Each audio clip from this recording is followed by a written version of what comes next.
We Conservatives hate unemployment. We hate poverty. We hate the waste of human resources. But we know that these things are not cured by compulsion. They are not cured by the power of the state. They are cured by the energy and initiatives of millions of individuals, freely working within a framework of rights and responsibilities. That is the real freedom. That is the real liberalism of John Stuart Mill and William Gladstone. That is our heritage, and we must reclaim it. It's not the task of the government to determine the outcome of people's lives, but to ensure that they have the liberty to make of them what they will. A Conservative Party that does not understand this, that does not grasp the essential importance of liberty and responsibility, is no true heir to liberalism. It is our task to make Britain once again the home of vigorous free enterprise, a land of opportunity for all, a society in which hard work, thrift and self-reliance are not punished but rewarded. Let our children grow, and some taller than others, if they have the ability to do it. We must not stifle that ability in the name of equality or fairness. That is the socialism of envy, not the liberalism of progress.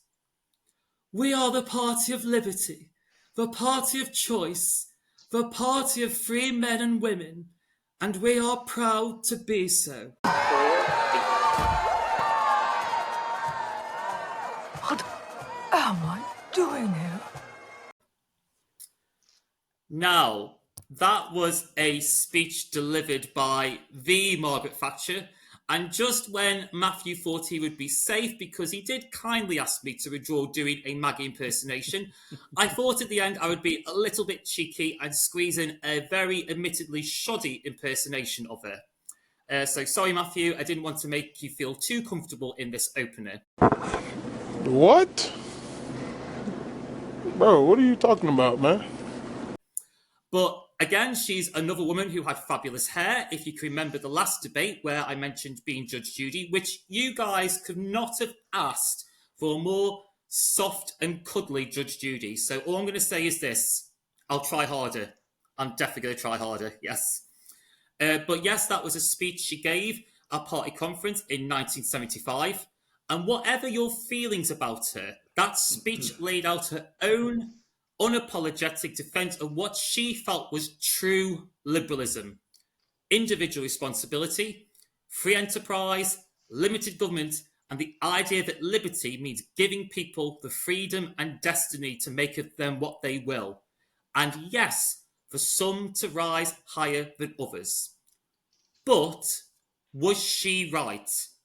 Today, we're going to do a long-awaited and overdue debate amongst us Liberals as we debate on Thatcher, her legacy, her policies, and her philosophy. Welcome to my channel. My name is Andy, and I am the Yellow Rebel. And joined with me today are my two brilliant and returning guests and friends of the show. And I'm glad I haven't scared you off, or maybe that impersonation at the end might have done that, though. So who knows? So I can see Mathew nodding. First, Mathew Hulbert, a former councillor, journalist, seasoned media pundit, host of Political Frenemies, and a proud social liberal to the left of the LibDems. And in our Liberal family tree, we've got Luke George, a business graduate, TikToker, proud Orange Booker, and to add to his resume, has founded a group called the Institute for Growth, who leans on the right on the LibDems on economic issues. And you've got myself, Andy, centrist dad of the panel, usually somewhere in the middle, trying to keep the peace, or maybe just stirring the pot a little bit. Who knows? Depends what mood I'm in. So, before we discuss Margaret Thatcher more generally, let's use this opportunity to have all three of us to have a chance to unpack that speech, because it is quite an interesting speech. But first, if you like the video, don't forget to hit the subscribe button and to stay notified. So, Mathew, I'm going to come to you first to throw my first provocation over your way, because that's what I like to do. I like to make you a bit unfeather you a bit, I guess. What was your assessment of that speech? And isn't she being more truthful? Isn't she really being a lot more truthful to the ideas and foundations of liberalism from the times of old? And is this something that has been forgotten within our party? Because surely we should be the party that champions individual responsibility, liberty, like the times of Gladstone. So over to you, Mathew. Well, hello, Andy, and hello, Luke. It's great to be back with you again. I've been really looking forward to this. And Andy, yeah, I'm just about still here, even despite that very interesting impression of the Iron Lady. To use a phrase of old, it kind of gave me the willies, if I can say that. But nevertheless, I am still here. Yeah, I mean, that is a really interesting speech, isn't it? And I mean, I guess you could say that, if that is what you believe to be true liberalism, then she's probably quite right. And I can remember, after she'd died, they had the tributes in the House of Commons, and I think it was the then Tory MP Conor Burns, a big friend of hers, of her later years, who said that, and he famously said this whilst Nick Clegg was sat on the front bench. So he kind of said, the Deputy Prime Minister should be aware of this, that she wasn't a Conservative at all. She was a Gladstonian economic liberal, in the traditions of the Gladstonian Liberal Party, and that's one of the great kind of traditions about her, is that one of the great ironies rather about her was that, in many respects she wasn't a Conservative. She was in her own way a radical, and came from a kind of radical tradition. Now, I come from a very different liberal tradition. I come from a social liberal tradition, which absolutely recognises the right of each individual to be able to thrive. And we'll no doubt get into this a bit later, but my view is that she helped some to thrive, but others, that was very much not the case. And whereas I like all poppies to bloom, if I can put it that way, she really did believe that, some will rise higher than others, and for those that aren't rising, sorry about that, sorry that you're not doing as well as these others, but nevertheless, we should celebrate those who are doing better now. She would say that those of us who want to see equality, she would have said, are probably engaged in the politics of envy. I don't see it like that. I see it in a totally different way, which we can get into. But I mean, so do I think that? I think she probably was, in her tradition, a radical and economic liberal.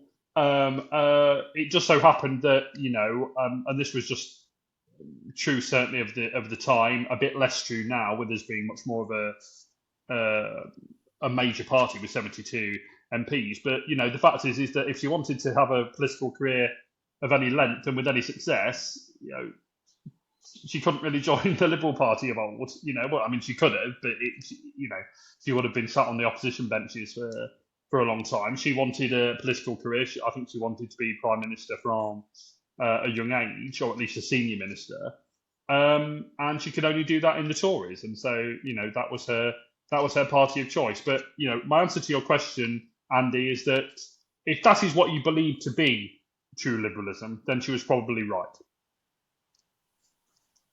Okay, I think that's quite a very generous and fair assessment, considering I think to help our audience, Mathew is on more like he's a social he's more on he's like a social liberal, and so he leans more on the left of the party. So I think that's actually quite a very generous and fair assessment of it for someone who's your political opponent, really. So yeah, okay. So Luke, I turn over to you now. So I'll let you have a chance to unpick parts that you might agree or disagree with Mathew. But my main question to you is that we've heard him make reference to Gladstone. Now, if I could be allowed to insert my own opinions, because spoiler folks, it turns out that I might end up being more like Mathew today, I'll probably end up being a lot more critical of Margaret Thatcher. But if I could just bring back the speech again before I let you sort of unpack what Mathew says. She makes references to Gladstone. Now, inserting my opinions, we know Gladstone is often defined as, often defines classical liberal thinking, but he's a lot more complicated as a person, Gladstone. He legalised trade unions, he reformed labour laws, and he allowed local authorities to have land acquisition rights for housing purposes, which is actually quite a statist intervention thing for someone like Gladstone, who's seen as the martyr of classical liberal thinking. So my question will be for you, Luke, is that she's not entirely being truthful, is she, when she's pivoting Gladstone to her ideas? And finally, isn't her interpretation of liberalism, without recognising the social liberalism that came after that, just an admission of her weak understanding of it? Both yes and no. I mean, liberalism for me is a very, very broad church. Thatcher, in my opinion, was an economic liberal. She very much came from the classical liberal tradition. So if you read classical liberals like Hayek, Mises, Rothbard, I think Ayn Rand, it's very, very... Yeah. Oh my God! Very limited government, very sceptical of any state programs of any kind. You see, Thatcher, very different rhetoric and policy. And we'll get into the policies because I know this is on the speech, but I broadly agree with what Mathew said, to be honest. Okay. With the exception of some of the economics, but we'll get into the economics because I have to distinguish between Thatcher and Thatcherism, because Thatcher, during her period, wasn't very good, to be honest, until later on. And then Thatcherism was really Major and Blair. And I've always said if Thatcherism was so bad, why didn't Blair reverse it? But we'll get into it. I'm looking forward to it. Let's go. Okay. And I'll do my 2 cents and then we'll get into it. So it might make Mathew a little bit happy. I won't be so centrist on this issue, but when writing these questions, if I'm going to be honest here, I made no secret that when I wrote Luke's question, which is I think I was being a bit more critical there. I don't have a lot of good things to say about her legacy, but just on her speech alone, it does frustrate me that she tries to make connections to liberals from the times of old, like Gladstone, and tries to package that. But Gladstone, as I just said, was far more complicated a politician. He was against the traditional aristocracy and the land gentry class, because we have to remember by that point, we had the Industrial Revolution. So we had this new emerging class who were like the entrepreneurs, the businesses, who were like their own class of themselves. They would be called middle class these days. But basically, it's the idea that, well, I'm not just inheriting wealth. I'm actually going to put investment. I'm going to build a business and make enterprise.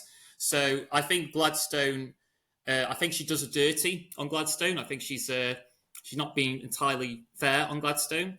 I just think it's a shallow view of Gladstonian liberalism that she claims to champion. Silence! Justice!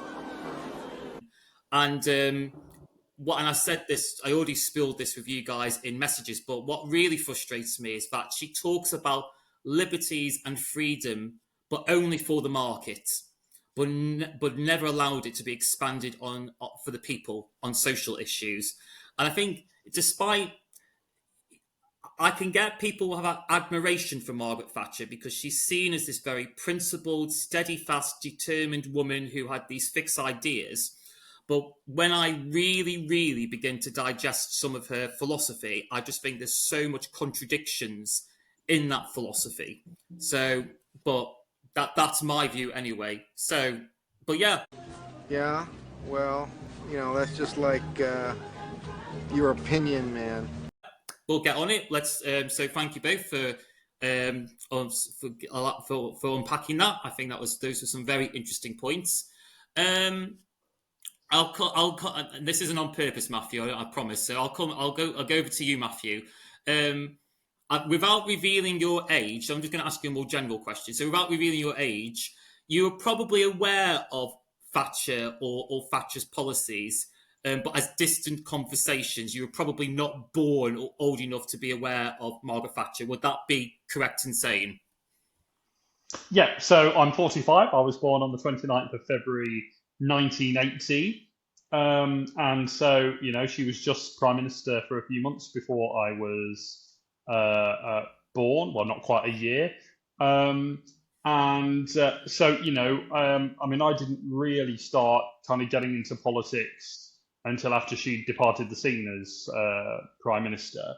It was really in the major years, but obviously, as soon as I became interested in politics, you begin to get into the history, and especially the recent history. And so obviously I became very aware of her. I've watched so many videos of her because I do think she's an intriguing character. I think, I think the fact that,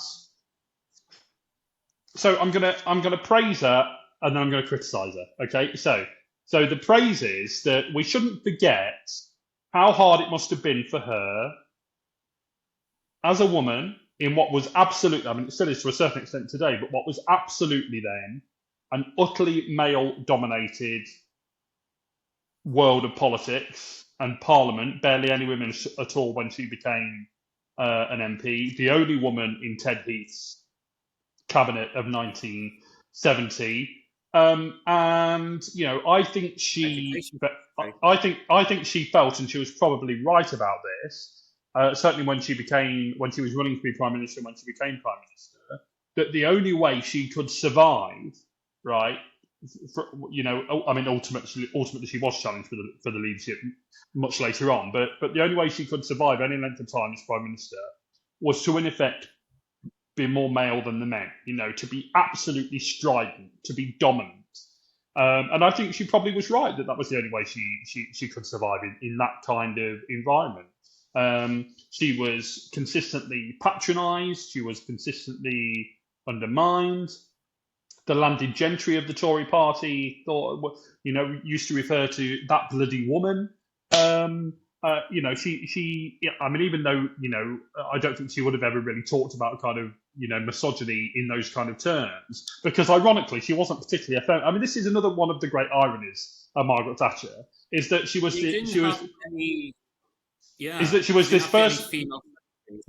first woman Prime Minister, and yet barely, well, she didn't promote any women. She barely had any women at all in her successive cabinet. She liked having men around her in that sense, and yet here she was as the first woman Prime Minister. So there's many contradictions about Margaret Thatcher, but I do think we need to recognise that she rose to the top in an absolutely male-dominated political world, and that is a not inconsiderable achievement.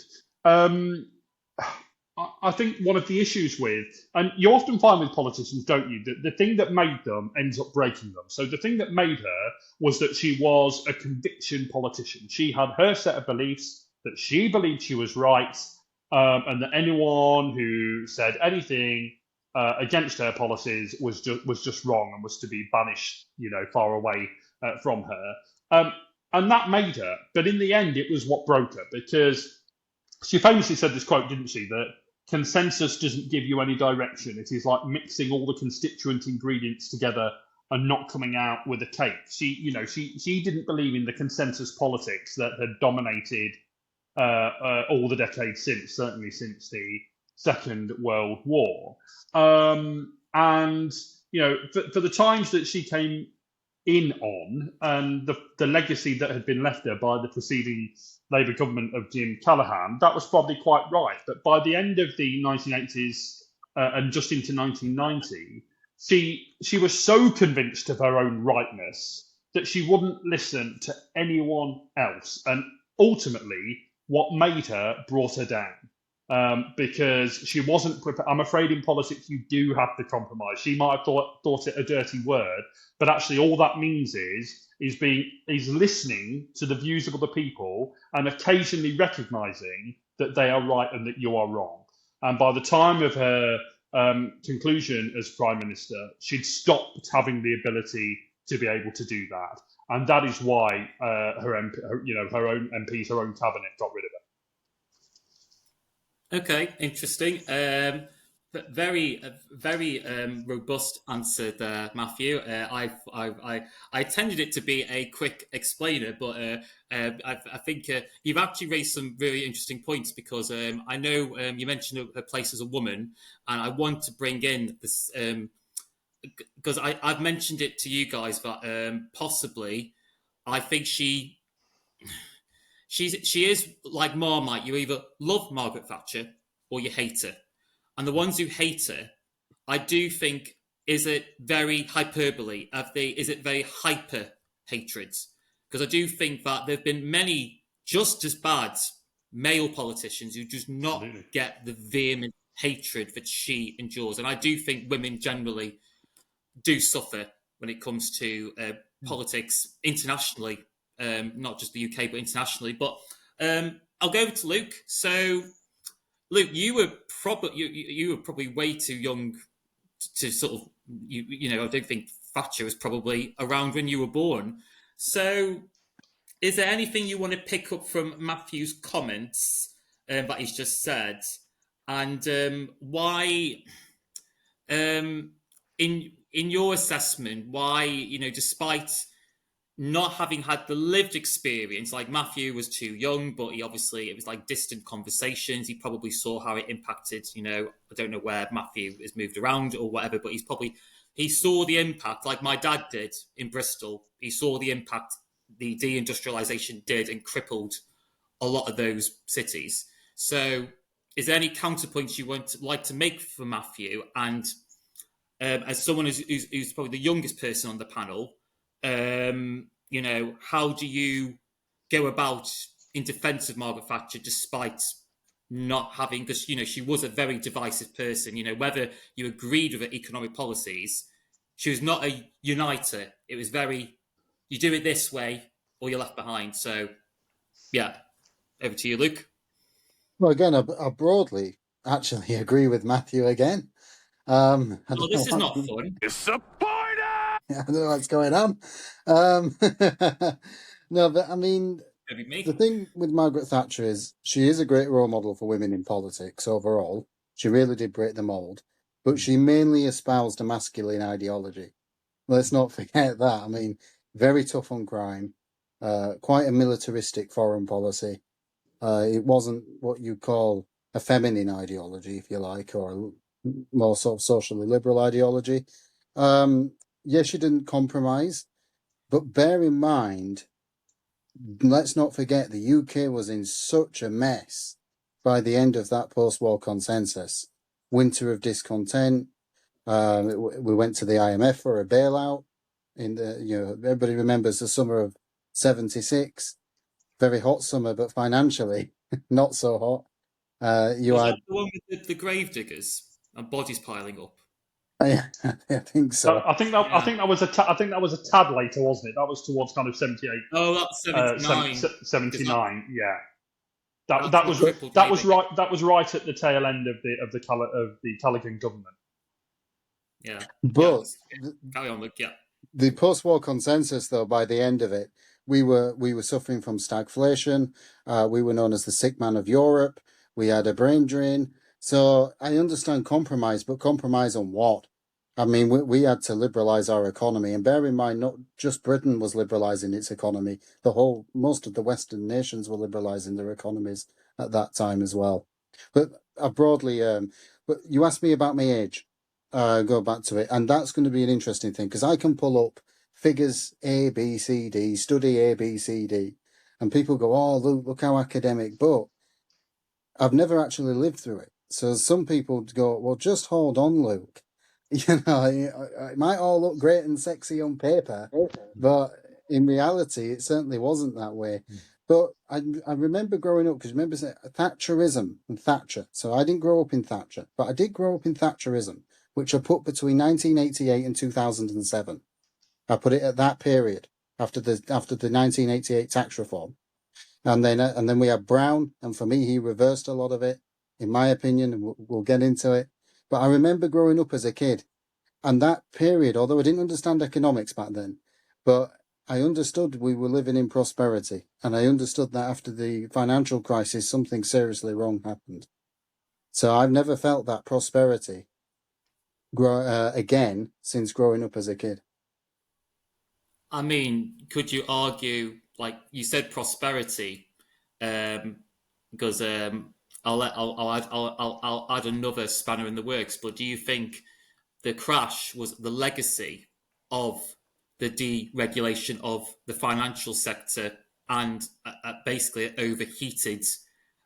Like she championed the credit card. There's this famous video. I can't find it, but she goes on about the credit cards and she deregulated the credit and the access to credit. And I could see her like she's holding the credit card. She says, and basically what my dad says is that real term wages didn't really have stagnated. My dad was a plumber. He did very well under Margaret Thatcher personally, but he just didn't like the social consequences that she's doing. But he noticed that credit was so easy.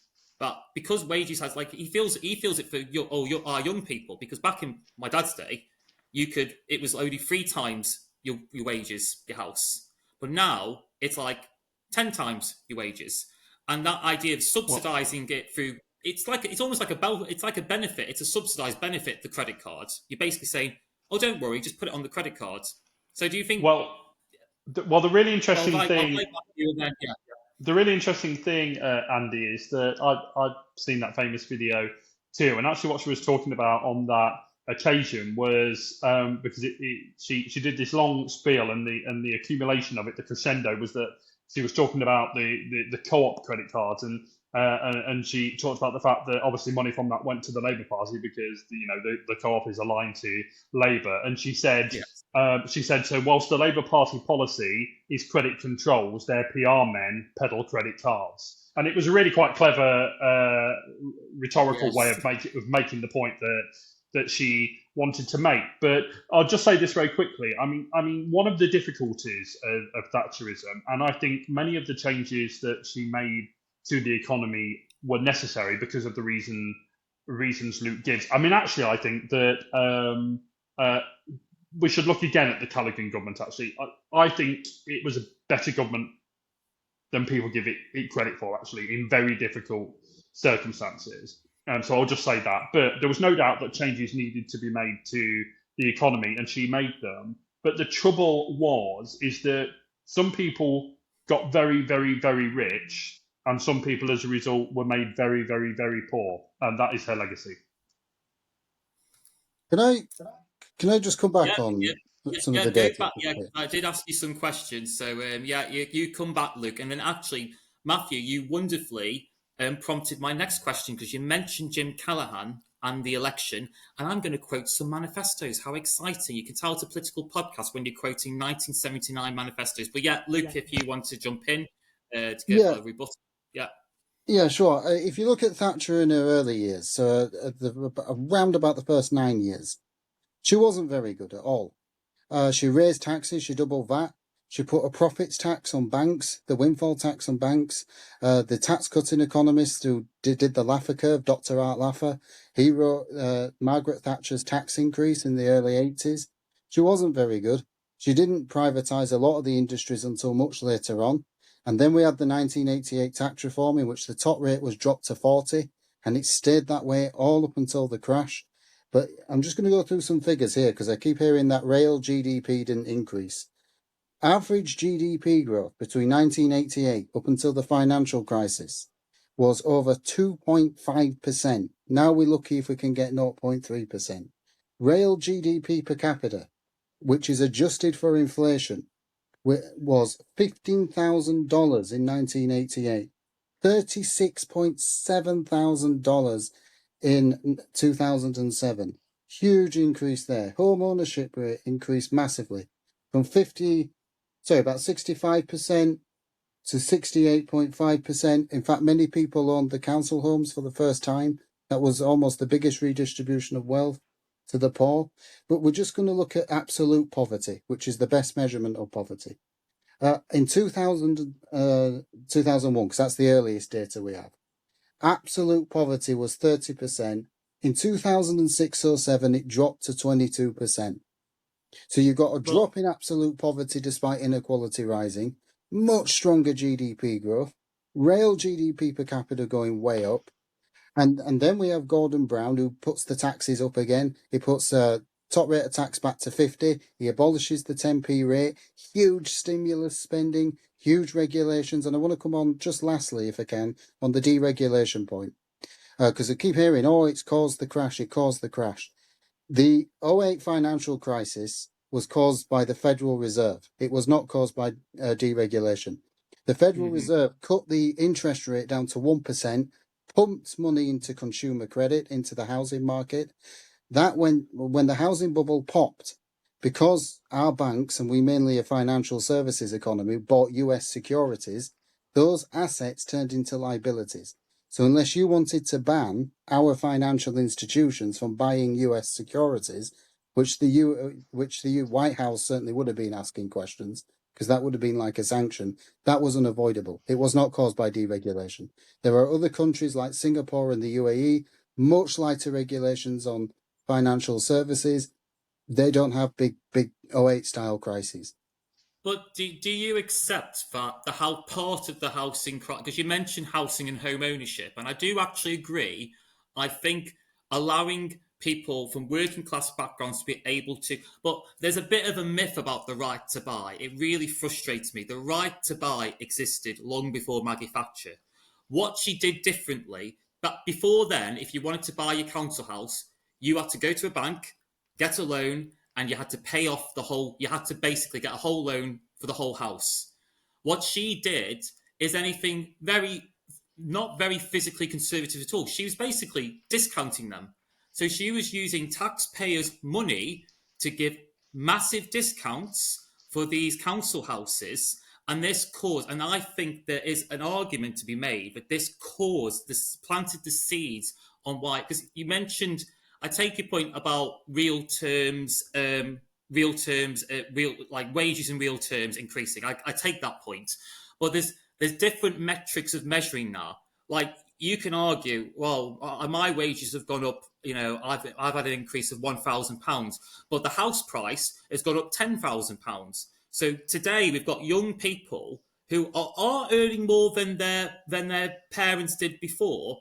But the cost of things have increased, so particularly on housing and particularly on private rent.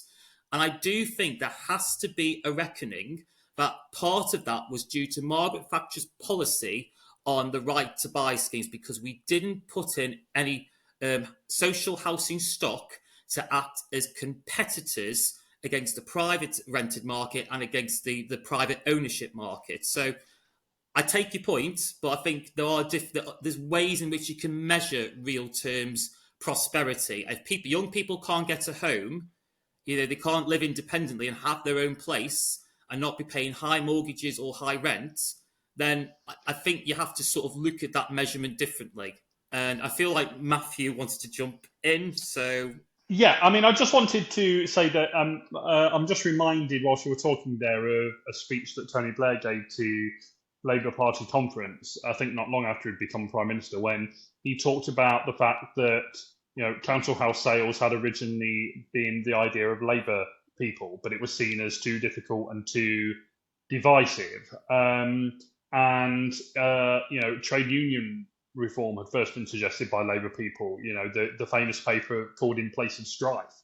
But again, it was seen as too difficult and too divisive. And so it really did take a Conservative government to get those things done. And again, I want to praise Margaret Thatcher and then to criticise her. And, I think that she did recognise in a way that no previous Prime Minister had done in the consensus years that people had aspirations. They wanted to do better for themselves and their families, and that was not a bad thing and shouldn't be seen as a bad thing. And so she was right to make changes to the economy. But it's also true to say, and this point can't be stressed enough, that many communities were devastated by her actions. Many communities in the industrial Midlands, many communities in the north of England, and some of those communities have never, ever recovered.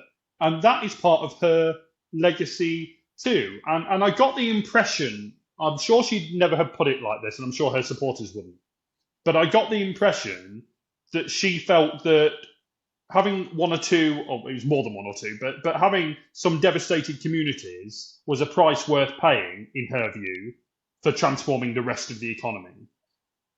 I find that really difficult, actually, because as much as some of what she did was clearly needed, it was done in such a harsh way. I mean, she famously said, there's no such thing as society. And I know people say, oh, she didn't mean it like that. I think she revealed the truth about herself and her politics in that she was absolutely for the individual. And of course, I hope that all Liberals, whatever our kind of political views, know the importance of the individual.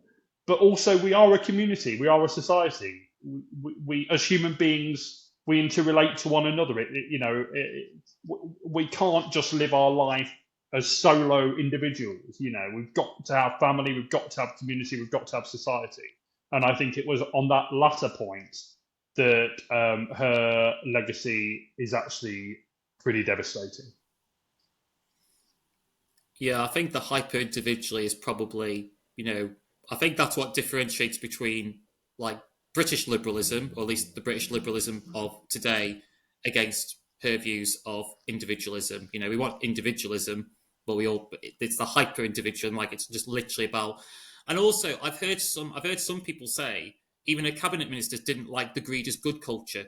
She didn't like the outcome of her own reforms. She didn't like. She thought she had this naive British exceptionalism. And yeah, I think that, and I think in perhaps an unguarded moment, she even kind of admitted this publicly that she didn't. There's a famous character, isn't there, that came about that really kind of satirised part of what her legacy was, and that was this loads of money character. Do you remember? Loads of money. Yeah, all of this. Is it Harry Enfield? Harry Enfield, slam bam, there you go. That's another house put up, loads of money. And some people thought that was a great kind of character and didn't realise it was satirising the fact that some people got ridiculously wealthy and didn't give a flying fig about anyone else. And I don't think actually that was her personal politics. I think her personal politics was much more restrained, much more about responsibility, much more about family, even if not perhaps society.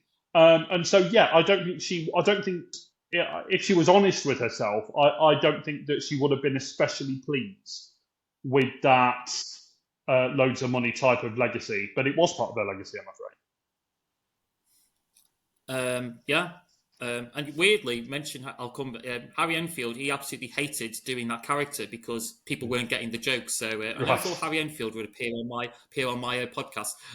Yeah, Luke, I feel like you want to make a response. We've not heard you for a while, so I'm not being a great host this time. Like I said, I've got very passionate views on Maggie. So, but yeah, over to you, Luke. I'll let you have a bit more. I'll let you and Matthew fight it out a bit, like last time, because we like a bit of drama. So yeah. No, I actually, a lot of what Matthew said, I actually agree with. On the housing point, the reason why housing is so expensive, and this is partly Thatcher's fault. In a way, Thatcher's biggest success was the biggest failure, because we have NIMBY planning laws. She didn't put in planning reform. So the reason why housing is so expensive is because of supply. Supply is not going up with demand, because we can't get any new housing built like we could in the 50s and the 1930s. I also lost my train of thought. Oh, devastating the northern communities. Yeah, totally agree with that. She very much made us a one-sector economy. We were just dependent on financial services in London. But if you look at the US, for example, they're strong in tech, strong in financial services, strong in housing. They've got strong in healthcare. They're strong in energy. But we very much were just a one-sector economy. So she didn't diversify the economy very well. Yeah, oh, sorry. I was gonna say to Luke, what would you? Because you seem to recognise me and Matthew's points. Because you are you're quite economically, I wouldn't say you're Milton Friedman type, but you're quite economically liberal compared to me and Matthew. Well, I don't know, maybe I revealed something for our audience with that nod there. But you seem to recognise that actually her legacy was that, yes, she might have got the growth, and some people did become successful. My dad became successful as a plumber. It's a skilled working class job, but he became incredibly successful when the house thing, he was doing renovations, doing all that, and he was, and the tax cuts, he was probably on the, well, at one point he was close to like what we'd call the 40% tax rate. I think he was quite close to being on that tax bracket. And then due to ill health, he couldn't carry on doing that anymore. But you seem to recognise me and Matthew's point that she did cause a lot of division, and she wasn't a unifying prime minister. She's quite a divisive person, and her policies were incredibly divisive. So what would you have done differently? Because there seems to be a recognition there that was it a case that she went too fast, too soon, or is there a particular policy you have disagreements with, Luke? Well, I don't think she went too fast too soon. I think she went too slow. It took her ages to privatise the industries. She was too busy messing around with the unions. I remember hearing an interview from Art Laffer, and he did an impersonation of one of Thatcher's people who went to visit him, and he went, "You have no idea how hard it is, Arthur. You've got coal and iron and so on and so forth." And Arthur said, "Oh, look, we're privatising 200-300 companies in Chile a week. Just get rid of the damn things, guys. Like, what are you messing around at?" I mean, look at Milei in Argentina. This is quite extreme, but 30% cut across the board in government spending year one. And they did go into a recession, but now they're out of it. They're actually, the inflation rates are way down. The poverty rates are now lower. They're growing like crazy. So she'd have been better off doing it straight away, to be honest. But she should have used the capital investment budget, in my opinion, to try and attract tech companies to come into the UK. She should have put in incentives just for different sectors, maybe an industrial strategy for the North. Or that might have been too interventionist for her. I'm not sure in hindsight, to be honest, but she did make us very dependent. Years to digest it, so Mm. yeah. I'll let Matthew come in, and I've got. Thank you. And I mean, one word that I don't think has been mentioned yet in this debate is a very important word, and that is Europe. And as with multiple prime ministers, Europe ultimately, many conservative prime ministers, Europe ultimately brought her down, because although she began as an enthusiastic pro-European, at least someone enthusiastic about the single market, she became in the end quite, well, I don't know if I want to use this word, but it's the only word I can think of, but quite kind of crazed, kind of slightly unhinged anti-European. I thought it was worse than that. Well, he did. I thought it was quite restrained there. And of course, that was what led to her rift with Geoffrey Howe, who had been her Chancellor and then her Foreign Secretary. And of course, it was his famous speech, very famous speech in the House of Commons, when the sheep roared, that led to her falling. On occasion, if I need cheering up, I go back and listen to that speech because it was really fantastic. Where he talked about it was like going out to bat for your cricket team and finding that the bats had been broken before the game by the team captain. I mean, brilliant. I mean, the fact that I can just reel that off is brilliant. If Geoffrey Howe did nothing else, that speech was phenomenal. But again, so on foreign policy, we talked a bit about Europe. Again, there was fors and against. So I think her attitude to Europe in her latter years was a big negative for me, and obviously I hope we'd all agree with that as pro-Europeans. However, she was right, and Ronald Reagan was right, to reach out to new leadership in the Soviet Union in the form of Mikhail Gorbachev, and to help bring the Cold War to an end. And we really thought at that time, and certainly thinkers like Francis Fukuyama really thought at that time, that with the end of the Cold War, liberalism had won, and that it was the end of history. Of course, very much wasn't, and in many respects, although that was a natural thing to think at that time, it really wasn't the end of history, and we've seen everything that has happened since. But on the negative side as well as her anti-Europeanism, was her attitude towards Nelson Mandela and sanctions against South Africa, where she just didn't get it. I think she believed in equality for um, for I was going to say ethnic minorities, but ethnic majority, of course, in South Africa. But she didn't believe, as the rest of the world did, that the apartheid regime was that horrific that there needed to be sanctions put on South Africa, and so she did have some weird blind spots, which I don't quite. She just wouldn't take advice. She believed that her view was right, and her view was always right. And as I say, that was what ultimately led to her downfall. And can I also point out as well, in terms of social ideas, that she may have been an economic liberal, but she definitely wasn't a social liberal, right? So as a gay man, I lived under Section 28, the disgraceful Section 28, which meant that homosexuality couldn't even be mentioned in schools and other settings. And this was appalling. And of course, she famously, I think it was her final speech as Prime Minister to Conservative Party conference, I think it was in 1990, just weeks before she fell, she made this comment about people thinking they have an inalienable right to be gay. Well, yeah, actually, we do have an inalienable right to be gay because it's not a choice and it's how we're naturally born. So I don't know what happened in her final years. She just really lost her way and became really quite kind of unhinged in some of what she was saying. I'm hoping that when I read I'm definitely going to be buying Ian Dale's book about his new mini biography about Margaret Thatcher, and also Peter Just. I don't know if either of you two guys follow him on Twitter, but his whole thing is he writes about what happened to prime ministers after they have ceased to be prime minister, and he's just written a book about Thatcher's life after Downing Street. And me and him have this constant kind of debate because many people have said about Thatcher, many people close to her who worked for her, that their quote is that she never had a happy day after she ceased to be prime minister, because that was her life, and so her life kind of ended in that respect, on the day that she ceased to be prime minister. Peter Just, however, says that she did have happy days and that there were things that she still achieved after she ceased to be PM. So there's a debate to be had there, but I think whereas some of the things on the economy she probably did have to do, I think some of her social attitudes were disgraceful.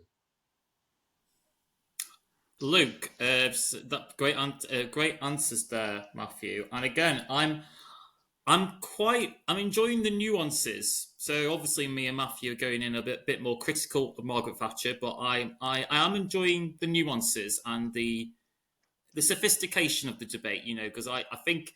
I've borrowed this from someone. It's not mine, but I always say Margaret Thatcher's like Marmite, either love her or you hate her. And actually, there are, she's probably. There are shades of grey. I don't know. Yeah. Yeah. Blind spots, Luke. So, Matthew mentioned her having blind spots. What do you think? Because you touched on it. You did touch on it about the housing and other policies. What do you think? It's interesting that you said you don't think she went far enough on privatisation. I did find that a very interesting point because I thought. I think she went too far on privatisation. Yeah, deindustrial. Surely that would not have helped the North and the Midlands if they then decide to go further and faster on privatisation. I get your point that sometimes you need to have a deep recession. Iceland did that during the financial crisis. They had a deep recession and then they had a massive boom afterwards because I don't know I don't know what they actually did, but they did a policy that was so different to the rest of Europe. No, it's not it is in Europe, but not like the EU. But what do you think her biggest blind spots were for you, Luke? Because I think you recognised on her social policies, I saw you nodding your head there, that she wasn't great on, and someone who's socially liberal. So what do you think for you is her biggest blind spots? Social policies mainly suck, from my perspective as a liberal. That Section 28, what on earth's that? The defence of apartheid, I don't know whether that was some kind of belief in imperial, some sort of rejuvenated imperial British Empire, or whether she viewed because there was an argument, you guys can correct me if I'm wrong, particularly I think you're very good at history, Andy, wasn't there an argument that apartheid was seen as horrific as it was? It was seen as a democracy, and Mandela was sponsored by the communists. Well, so South Africa, the arguments we're making was that, well, they have votes in the black part of the communities, but you're only voting for, you're in the shanty towns, you're in the ghettos, you're in the slums, but you don't have any real political power. It's much like how America had this separate but equal policy. It's this idea that the rich part of South Africa, that can all be controlled by the white, the white farmers, the white mine owners and stuff like that. And it's just racism, basically. That's, I could go and I could be like those historians that try and justify or make connections. I'm sure Dominic Sambrook, we mentioned him before the pod, but we mentioned the rest is history. I'm sure he would have a more sophisticated answer and try and not justify it, because I don't think that's Yeah, sorry. Sorry, just to quickly say, it's not that I support apartheid. I'm just trying to get into Margaret Thatcher's head. The sort of the mental gymnastics that they tried to make for the people who weren't in South Africa, but people like Maggie. It's one of those. I just think that although I'm sure she wouldn't have thought herself bigoted, I'm absolutely certain that she wouldn't have thought herself that. She did have a view of the world where she kind of thought that Britain was superior and the people from these other lands are not quite like us. And I think it was albeit quite moderate compared to much of what we sadly hear today. I think it was the beginnings of a kind of nationalism that has very ugly elements to it. And I think I would argue that you can trace a lot of what we're hearing, some of the absolutely vile rhetoric of today, ultimately back to especially to that kind of anti-Europeanism, that she really thought that, and Geoffrey Howe made this point in that famous speech that I was just referencing, that he said, I think a line something like, she looks out on a continent of people positively teeming with ill intention. And I do think that was her view. And I think it's really sad for her that was her view. And it was why, of course, that after she left Prime Minister, left Downing Street, whereas other Prime Ministers have gone on to do big international jobs, she could never do that because she'd upset, pretty much, apart from America, under Reagan and then Bush, she'd pretty much upset the rest of the international community. And so, I feel sorry for her in that respect, that she got herself into such a position. I don't think it was good for her, and I don't think it was good for our country. And I mean, again, another irony about Thatcher was that she really promoted Major all the way. He had a meteoric rise, John Major, through the ranks, and she kind of chose him as her natural successor. And he played a very. I know a whole program about Major might not sound very thrilling, but actually he was a really interesting political character, because he kind of did this thing where he made Thatcher believe that he was an absolute ardent Thatcherite, and yet actually when he became Prime Minister, when he succeeded her, he was much more nuanced in his leadership and I would argue that anyway. And that's why she turned against him so. That's why she turned against him so vigorously during his premiership, and he subsequently said that her behaviour was intolerable during the time that he was Prime Minister. And of course, it was on the issue of Europe that until David Cameron came along, she had influenced all the preceding opposition leaders, and she supported William Hague, Ian Duncan Smith and Michael Howard simply because they weren't the pro-European Kenneth Clarke. And I think in that respect, her, despite having been this quote-unquote great Conservative Prime Minister, her legacy after she left Downing Street was baleful for the Tory party. I mean, it was she was partly responsible for its downfall. Interesting points. Very, very, very good points there. I'll promise, because I really do want to get Luke some answers on blind spots, because we nearly had him there. We nearly had him. You mentioned the social. I will say as well, I think Margaret Thatcher kind of became a caricature of herself. So her and Reagan were vehemently anti-communist, and I think part of the South African policy was that they were very anti-communist. So anyone that was a friend of America's policy and Britain's, and obviously by extension Britain's policy, which was to isolate communism, was going to be a friend. So I think, a little bit of imperialism, a little bit of anti-Cold War politics, and also what Mathew said about, we just do things better. We've got this British exceptionalism and we should support, I think there's arguments there. But coming back to blind spots, is there any economic blind spots? So you mentioned the social ones, and feel free to add more of the social ones, because I can see you're quite critical of her social policies on social issues. But is there any reckoning of her? I mean, obviously, apart from saying she didn't go far enough, we'll box that for a moment. Is there any other economic policies and economic legacy that you feel have been major blind spots in your view? Well, I mentioned that actually she was a tax hiking prime minister for much of her reign, actually. It wasn't until Nigel Lawson and the 1988 tax reform. And in fact, a lot of tax cuts that are credited to her. I mean, you mentioned John Major. John Major was great. He did the Maastricht Treaty. We joined the European, what we know now as the European Union, I believe.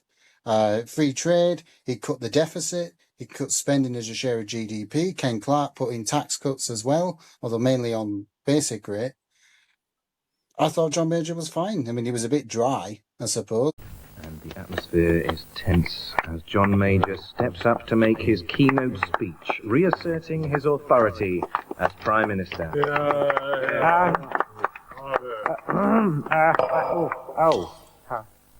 Sorry.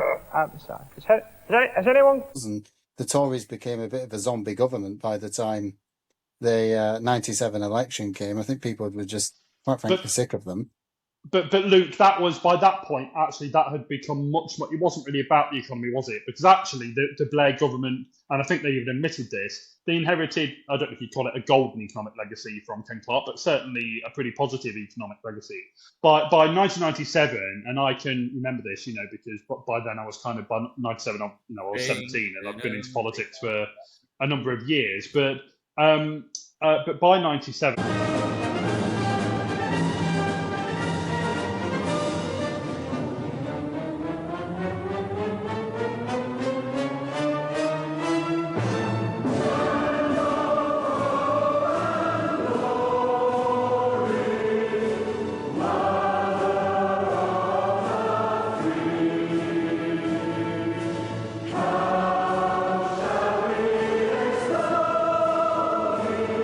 much more about that people were just tired of the Tories, but much more about the sleaze and the sex scandals and the money in brown envelopes allegedly, and all of that. And people were just absolutely. I can remember watching and actually watched this when it was broadcast ahead of in the 97 election campaign, when John Major appeared by himself as the sole guest on Question Time with David Dimbleby, and the first question was something like. Because he famously said, hadn't he, in the interview, caught on mic, but by the interview with Michael Brunson for ITN, when Major thought he was just talking to Brunson privately, and he referred to some people in the cabinet as bastards. Do you remember that? I've heard of it. Very famous. My dad quotes it all the time. My dad used to quote it all the time. He said, absolutely. The most truest words John Major ever said. Indeed. And someone in this Question Time audience, the first question said, can we not have the Redwoodites and the Portalistas and all of this? And Major responded by saying, well, at least I hope you can have me. But the truth is, as much as people, I think, thought that John Major himself was...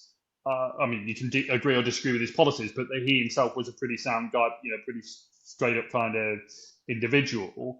people by that point just hated his party, and so I mean, in many respects, Blair had the best of both worlds because he got this pretty good economic legacy, and yet was able to win even despite. And normally we all say that it's about the economy, stupid, right? But on that occasion it really wasn't, because the economy was doing pretty well. Ken Clarke had been a pretty good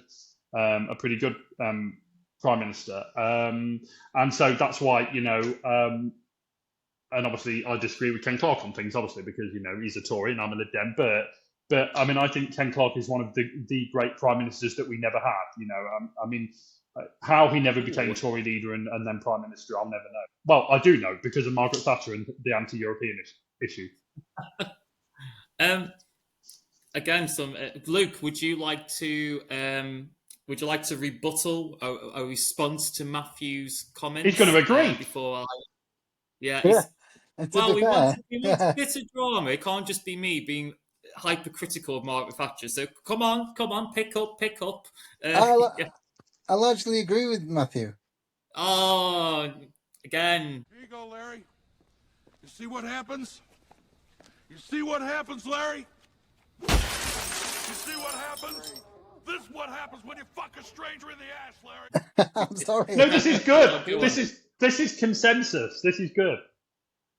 Big pet politics in action. That's the Lib Dems for you. Luke, yes. Well, was that it? You just agree with Matthew?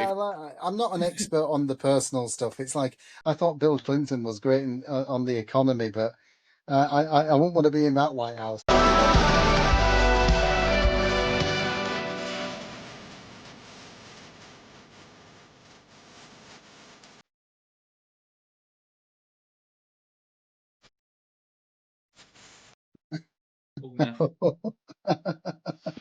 But I think there's another point. I think there's another point here, which is that, and Blair absolutely recognised this, and famously, Margaret Thatcher famously said, and I think this just showed how much she hated John Major. But when Blair was elected, Thatcher famously said in a quote, I mean, she meant to say, it was on the record. She said, "He won't let us down," about Tony Blair, and that was quite something from her to say that. And I think she recognised that, he recognised that a lot of her legacy, economically at least, was necessary, and that he didn't change a lot of it. But what Blair did in another way, and perhaps we should actually do a debate on Blair, because I think that is absolutely someone that we can do a debate on. But Blair then, he didn't change much of her economic legacy because he agreed with it. But he was Blair was much more socially liberal, and he did go against her legacy in that respect. And actually, the Blair and Brown government, whatever else, I mean, I refer to it as the best government of my lifetime. Obviously, others may disagree, but the Blair and Brown government, although they didn't talk about it very much, actually did redistribute wealth. By the time the end of that government had happened, there had been a redistribution of wealth from kind of the rich to the poorer areas. And Blair never talked about it because it didn't kind of fit with the New Labour programme, but actually it did stealthily happen. And that's one of the reasons why I call that government the best of my lifetime. Sadly, and we can debate this when we debate Tony Blair, but sadly, obviously, you had Iraq and all of that as well. So again, with any prime minister worth their salt, there should be pros and cons to talk about their time in office, because if there's not, they've not really achieved very much one way or t'other, and it'll be interesting. I mean, who knows how long Keir Starmer will last? But it'll be really interesting. It'll be really interesting. Well, some talk that he's going to go next year, but I don't know if I quite believe that. But it'll be really interesting to see what the pros and cons are about his time in office.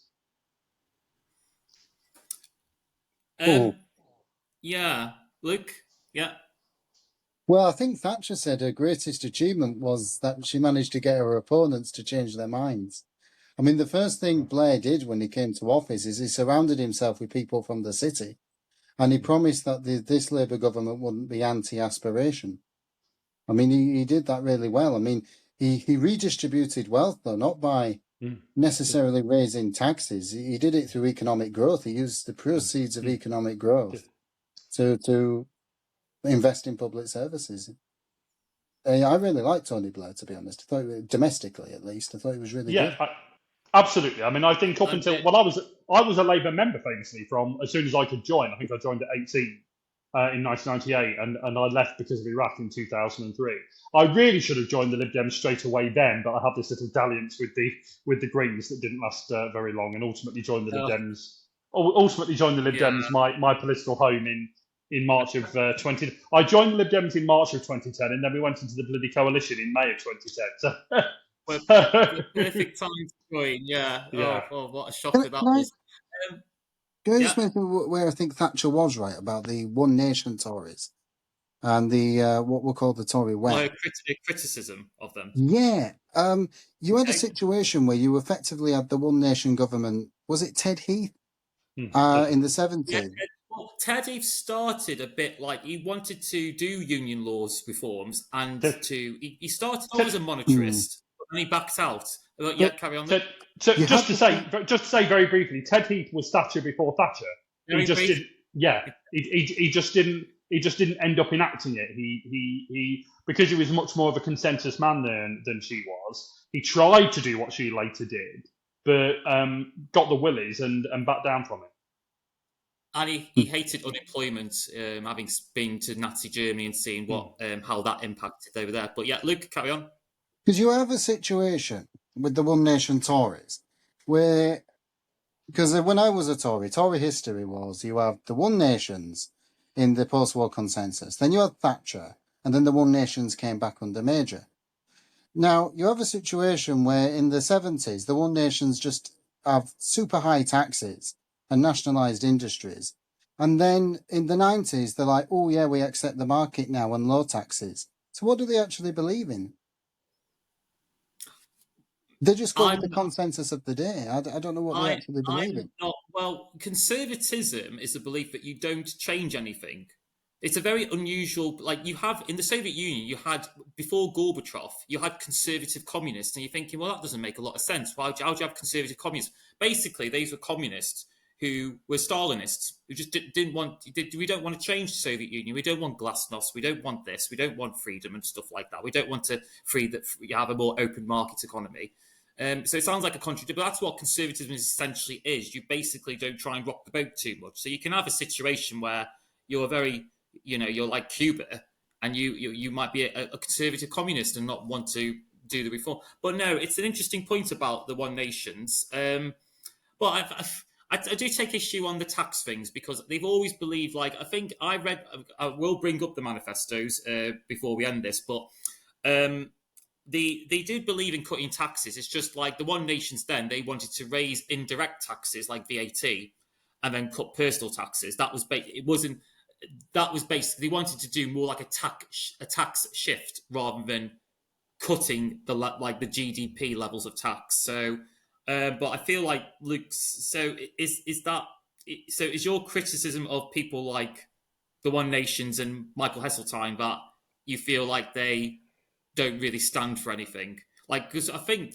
Heseltine would have probably started off as a Thatcherite, but then by the end of it, he's kind of become a One Nation Tory darling, really. Now I ain't gotta bring you combine harvester, and I'll give you the key.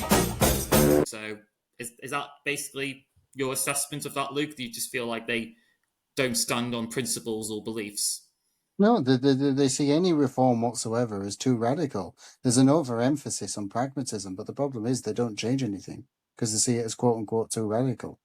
So they don't change anything. Well, but you have a situation where in the 70s, they literally support state-owned economy. At least they don't want to change it because it's quote-unquote too radical. And then just less than 20 years later, the suddenly Wild West free market, oh yeah, that's all right, actually. How can you go from one to the other in such a short period of time? We'll have to get a One Nation Tory in to answer that.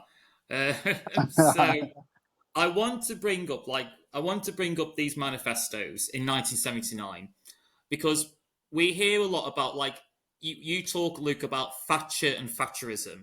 Like Thatcher, basically, her legacy is that she and Matthew talked about her greatest legacy was that was Tony Blair. I think she said that. I think that was one of her quotes. She said, "My legacy is Tony Blair." So there's a lot of emphasis that she was the martyr of her physical conservative thinking and tax cuts. And there's a lot of people who say she was like the only one making those arguments that we need to cut taxes and constrain spending. But from my own research, I looked at all three parties' manifestos in 1979, and to prove that I'm not bullshitting you guys, I'm happy to quote them. And from those manifestos, I think we saw Labour. I'll pick Labour's now. This literally is from Labour's 1979. No, it's 1979 manifesto, and listen to this closely. It must become possible to improve living standards and to cut taxation. Labour will continue to reduce the burden of income tax and raise the tax threshold below which people pay no income tax. So there is a reckoning there that even Labour understood the situation. They understood that the tax regime was not good. And yet Margaret Thatcher, and like Matthew said about the trade union laws, was it Barbara Castle? Yeah, absolutely. Yeah. So there's at least a recognition there that even Labour was accepting those arguments, and yet it's Margaret Thatcher that we seem to hold as a martyr, like the only one making those arguments. And I won't read the LibDem quote because it's very long, but if you want it, then let me know. Yeah, but the LibDems do talk about tax as well. The Liberal Party, I should say, back then, they do talk about tax and wanting to cut taxes and to be more efficient with spending. Hi guys, this is Edit Andy here, and I was just playing back the video because I'm going to be doing my usual. You might have seen already in the video that I'm going to do my usual cleanups and my meme edits. I don't know how popular my meme edits are, but I noticed in the video that Luke did actually say, and I basically misheard it or basically didn't hear it at all, that Luke actually did mention about I said about the Liberal Party in 1979, and and I said in that just that whether anyone wants to hear the quote, and Luke said yes, but I basically didn't hear it or I misheard him, so I thought I would do justice for Luke. So justice for Luke. I'm going to read the quote for at least for the audience's benefit. I'm going to actually read the quote from the 1979 Liberal Party manifesto where they talk about tax. So here we go. The two-party confrontation has always wrought the havoc with our tax system. Successive governments have tackled on new additions to an already unwieldy tax structure. It is too complex for most taxpayers to understand. Liberals will simplify the personal tax system and reduce its burden to create a tax structure which encourages initiative and promotes a wider distribution of wealth, and above all to establish principles for a stable tax system which can command the respect of the electorate as a whole, wealthy, poor and average earners. The British tax system frustrates initiative, inhibits new enterprise and discourages the wider spread of wealth. Penal rates of taxation encourage successful avoidance and evasion.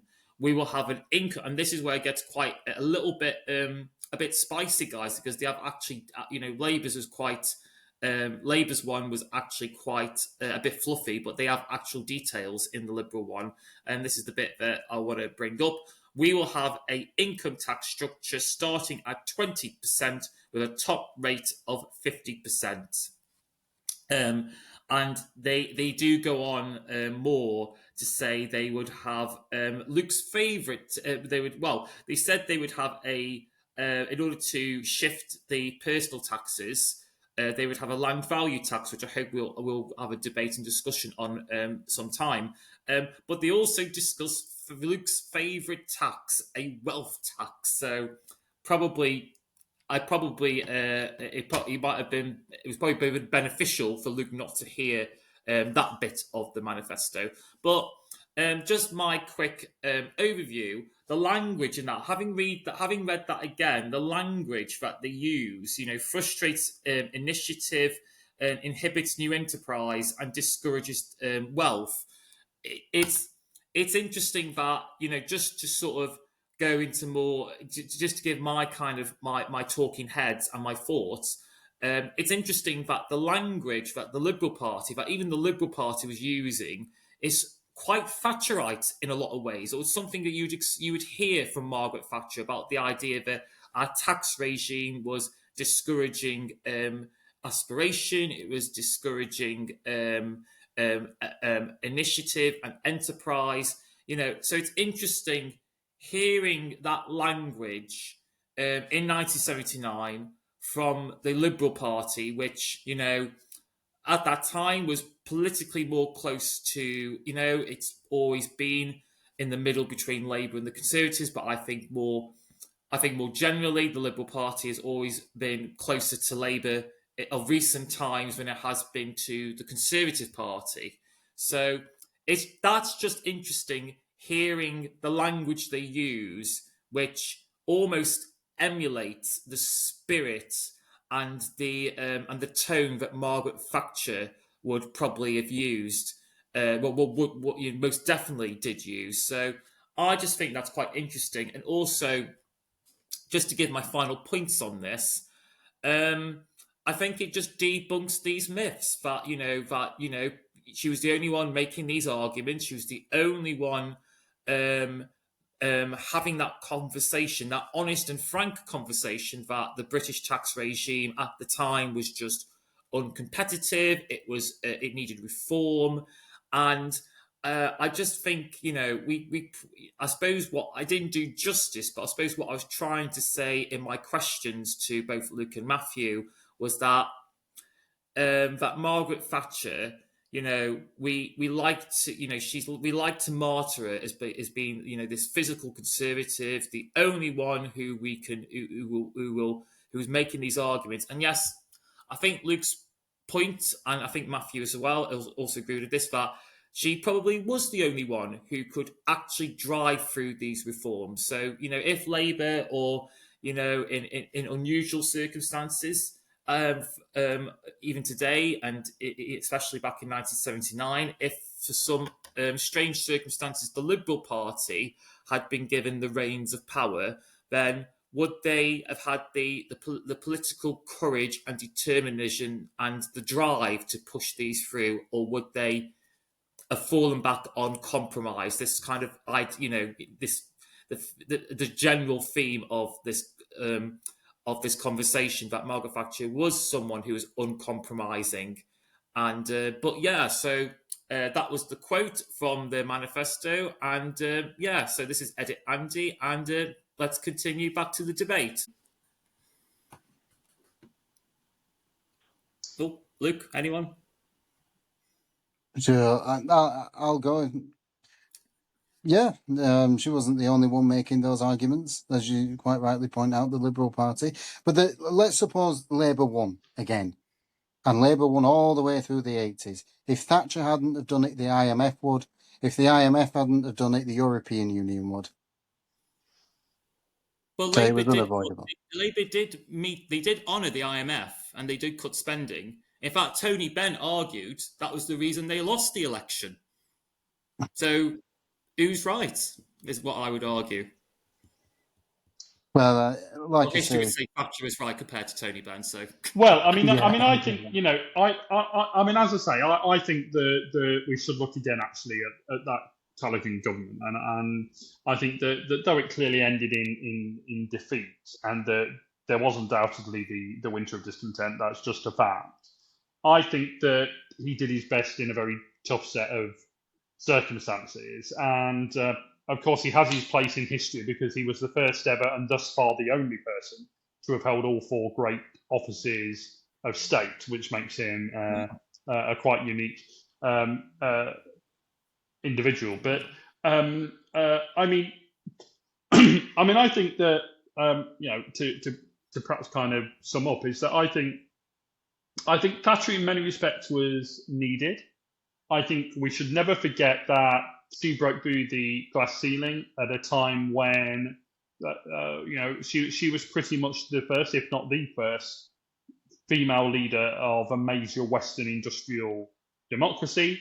That many of her own first cabinet couldn't stand her.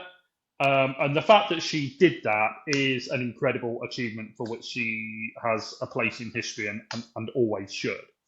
In terms of her policies, it's much more complicated because, as Luke and all of us, I think, have quite rightly said, she did some things that were absolutely necessary and she drove them through. And that was where that conviction really helped, because she drove them through. But as I say, by the end of her time, it was that unwillingness to bend, it was that unwillingness to listen, it was that unwillingness to contemplate compromise that meant that she went slightly batty, if I can put it as indelicately as that. And that was what worst things indeed. about it, so but that was what ultimately led to her downfall. But as we say, her legacy, in some respects at least, was the Blair government. But again, he moved things on again, and he did he was much better socially. So you often find that prime ministers succeed one another who are in some ways similar but in some ways different, and some legacies carry on and some don't. I mean, the one thing, and there's an argument over whether this is a good thing or not. But at least what we had with her was someone who believed that, and I think Ed Miliband said this when he paid tribute to her in the House of Commons, after she died, that she believed that ideas mattered, and that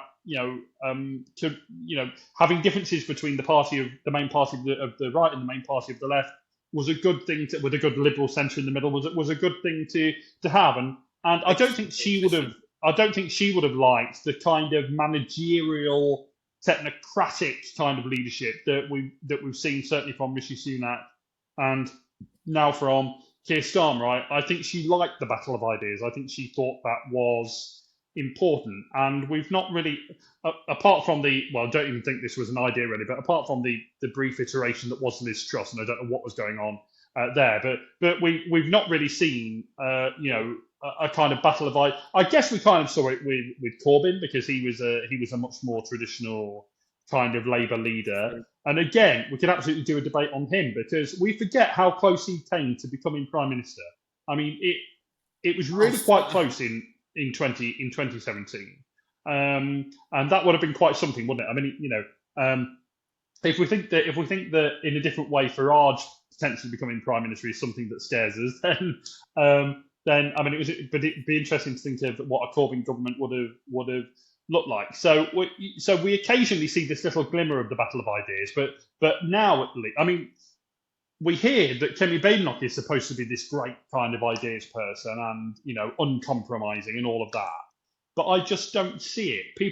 People moot her as the next Thatcher, but I just don't see it. I just don't see her as the. Maybe I'm missing something, but I just don't see her as the next Thatcher. I don't think that there's been another Thatcher, and I don't think there probably ever will be. She was an absolutely unique character, and I'd perhaps just end by saying that I have respect for the fact that she believed in public duty, and that it wasn't all about her. It was about serving the country, whether you think she did that well or not. And again, I think Starmer is quite like her in that respect. I do think he believes in duty. I just don't think he has anywhere close to the political skill or ideas that either she or Tony Blair had. Good points, Matthew. Yeah, I think what's missing is conviction politicians these days and those battle of ideas, and I think that is lacking in politics. And it's going to be a long list. So we've got Tony Blair, Corbyn now. Are we going to have Liz Truss? Are we going to fit her into a debate? Please, no. That'd be a very short one. Please. I am a fighter and not a quitter. That I am resigning.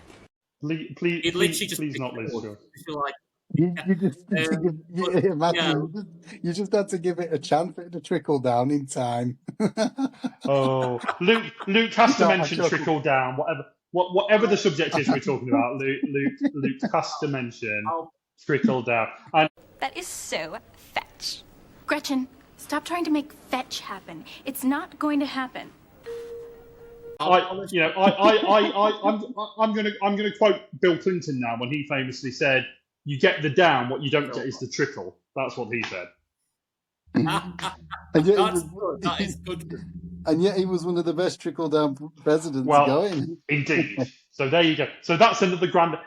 Politics is full of ironies, and that's what makes it so fascinating. But I mean, Thatcher was absolutely a fascinating character, and that is why a century on.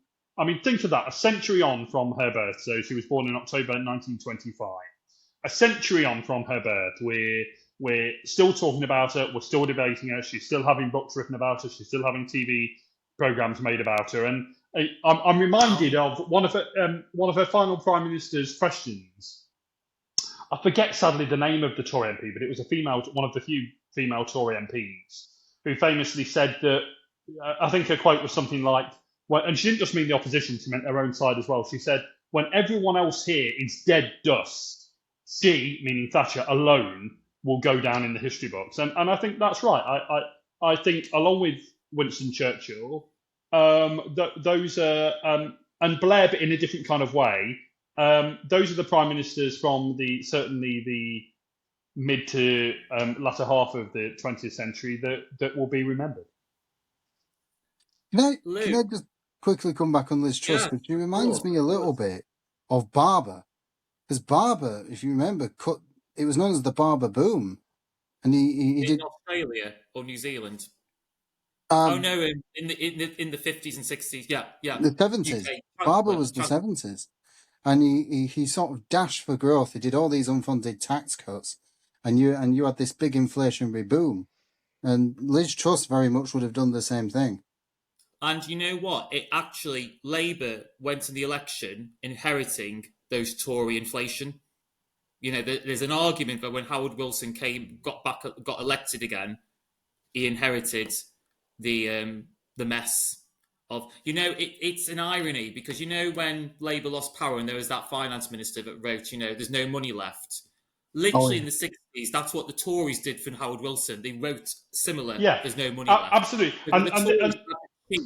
That is just disgraceful. And that was why that was so unfair to use that as I understand why the coalition did it because it suited their agenda, but it was really unfair of them to use that as a political weapon because it's what chief secretaries to the Treasury had written to new chief secretaries to the Treasury going back, a long time. But in fact, it was our own, well, not really my own, but Luke's own, David Laws, who made that public, I believe, or at least showed it to his Tory friends and said, "Hey, look at this," and they said, "Yeah, we can definitely use that." And Liam Byrne, because he was the minister. And by the way, interesting fact: during my going back 20 years, oh my goodness, I'm so old. Back in my radio journalism days, I used to have to interview Liam Byrne when he was minister for the West Midlands, and I used to have to go and interview him, and a very kind of charming kind of figure to interview. But yeah, he was famously the chief secretary of the Treasury that left David Laws that letter, and it was Laws and his Tory compadres that decided to make it public. Oh, there we go. Mathew Hulbert getting around. Luke, I will let you have closing remarks, and then I think we'll just do a wrap up after that. So over to you, Luke. Feel free to do some name drops if you've got any. The difference is when Liam Byrne actually wrote that there was a real risk there actually was no money left. I mean, the deficit was 10% of GDP. I mean, and that was an era, by the way, in which Greece was falling, Spain was falling, Portugal, Italy, they were all falling like dominoes, all because of big deficit spending. That's what I want to know. If deficit spending so good, how come Greece wasn't the richest country on planet Earth? But I'm sure we'll do a different debate on the coalition. But Thatcher, the one thing I really admire about Margaret Thatcher, I'll say this, is she did not buckle at all. She had a firm belief and a firm direction, and she just went, full steam ahead. And the fact that we can be talking about, like Matthew said, I mean, how many years on are we now? We're in 2025. We're still discussing her. I mean, the right praise her for everything, the left, blame her for everything. So just shows how influential she truly was. Okay. I've got no final remarks because I think, I've been a bit of a rubbish host this time because I've expressed more of my opinions, more than Peter Cardwell would normally do. Good old Peter, again. We like name dropping him, don't we? So this has been a great debate, guys. And Mike from Lincoln as well. We can't forget him. So this has been, thanks Matthew and Luke for returning again and doing this debate. I've really enjoyed this. It was a very colourful, passionate, but also very robust, but also still friendly debate on someone as controversial as Margaret Thatcher, and like Matthew said rightly, on the centenary of her birth. She'd be 100 now. Is that correct? In October. Yeah. Yeah. So thank you both very much for joining again, and until next time, I will see you very soon. Take care and goodbye.